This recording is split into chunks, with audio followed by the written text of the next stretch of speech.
Ready হয়ে মার bag থেকে 500 টাকা নিয়ে রওনা দিয়েছিলাম বাজারের দিকে। মোটামুটি সন্ধ্যা হয়ে গেছিলো আর এখানে একটা পুজো হচ্ছিল। বান্ধবী আমার এদিকে অপেক্ষা করতে করতে বুড়ি হয়ে গেছিলো।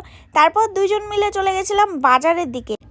চলে গেছিলাম বন্ধুর মাছের দোকানে, আর যাতে একটু ডিসকাউন্ট পাওয়া যায়। আর বন্ধুর হাসি তো সেই। এখানে নিয়েছিলাম আমি মাছ নেওয়ার পরে চলে গেছিলাম সবজি বাজার করতে। তারপর চলে গেছিলাম কিছু খেতে। আর হ্যাঁ, দোকানটা কি চেনা চেনা লাগছে, এটা হচ্ছে সেই দোকান যেখানে 60 টাকা প্লেট মটন বিরিয়ানি পাওয়া যায়। আমি নিয়েছিলাম এখানে টাইফো, আর বান্ধবী নিয়ে নিয়েছিল হচ্ছে চাউমিন। টাইফোটা সাইজে বেশ ভালোই বড় ছিল আর খেতেও দারুণ ছিল। টাইফো থেকে একদম ধপধপ করে ধোঁয়া বেরোচ্ছে। আর তার সাথে ছিল মেয়োনিজ, মিষ্টি চাটনি, ঝাল চাটনি। বেশ খেতে ভালোই লাগছিল। আর এখানে হচ্ছিল মটন সাপ্লাই। কপাল করে এরকম বান্ধবী পাওয়া যায়। এদিকে ছিল স্যুপ, যেটাতে ছিল হচ্ছে চর্বি, আর খেলে পরে হবে পেটে ভুঁড়ি। তারপর বাড়ির দিকে রওনা দিই। আর এই কেক শপটা ছিল সত্যজিৎ